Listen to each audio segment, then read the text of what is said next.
The U.S. Putting 8,500 troops on heightened alert for possible deployment to Europe amid tensions between Russia and Ukraine, all sparked by fears of a possible Russian invasion. Joining us now to talk about the implication for investors worldwide, Kyle Bass, Chief Investment Officer at Heightened Capital Management.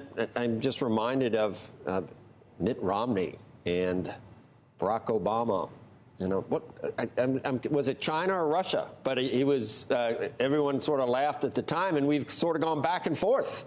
It's one or the other, Kyle. And lately you've been certainly focused quite a bit on the risks inherent in our relationship with China. Has that now been supplanted in your mind by what Vladimir Putin is up to and how it affects us? Good morning, Joe. You know, I don't think so. I think that Russia is a nuclear power. As we know, when the Ukrainians voted for independence, you know, all the way back and call it 1991 to 94, you know, 90% of Ukrainians wanted independence from Mother Russia. And so the problem was they had a third of Russia's nuclear weapons. And so when I think about what the key issue is here is the U.S. and the U.K., and Russia, for that matter, moved in to denuclearize the Ukraine back then, and we are responsible for their territorial integrity. Now, 2014, Putin took Crimea basically without a shot fired. There are a few shots fired, but again, you know, and even back then, President Obama said this will not stand. Well, it's still standing. Putin's a smart guy.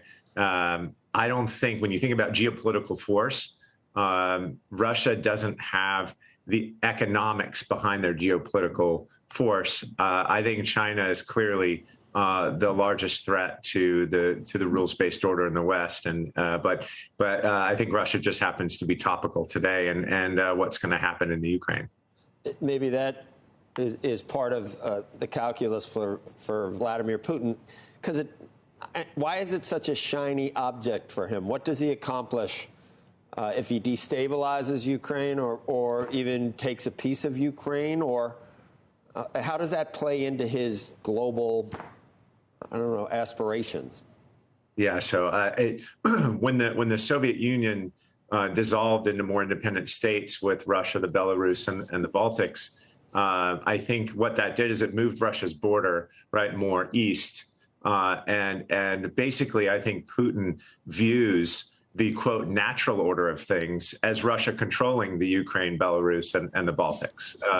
They have for the better part of time since the American Revolution. So I think if you listen to Putin's speeches and you see and you follow his actions, I think that he believes that he's going to take, he already has Belarus, right? Lukashenko's in his back pocket. So now he's going to move in either with a false flag operation or installing a pro-Russia leader in the Ukraine. And then I think he goes after the Baltics. That moves his border back west and basically puts it right up against Poland. And that's why you see Poland being very upset. But neither here nor there, I think it's important to note that you look at Russia and the Nord Stream 2 gas pipeline to Germany.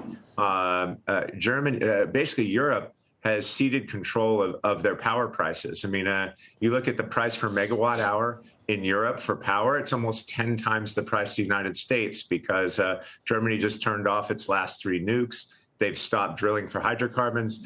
This policy of wanting to immediately flip to alternative energy is one that's creating major national security problems for Europe. It will create major national security problems for the United States, and it will create inflation around the world, which is what we're seeing today. Remember, Russia exports about 8 million barrels of crude a day. They're one of the largest exporters in the world and one of the largest gas exporters in the world. Sanctions on Russia won't work like sanctions in China. Because there's no way we're going to be able to say we're looking for a coalition of the willing, because there's no way Germany can go along with this, can they? Yeah, I mean, if you just look at in preparation for a potential kinetic conflict, the U.S. and the U.K. have been ferrying shoulder-launched anti-tank weapons and military equipment. And if you watch the flights of these transport planes from the U.K., Germany won't let the planes fly over their airspace. That's a big head scratcher for the, quote, European Union.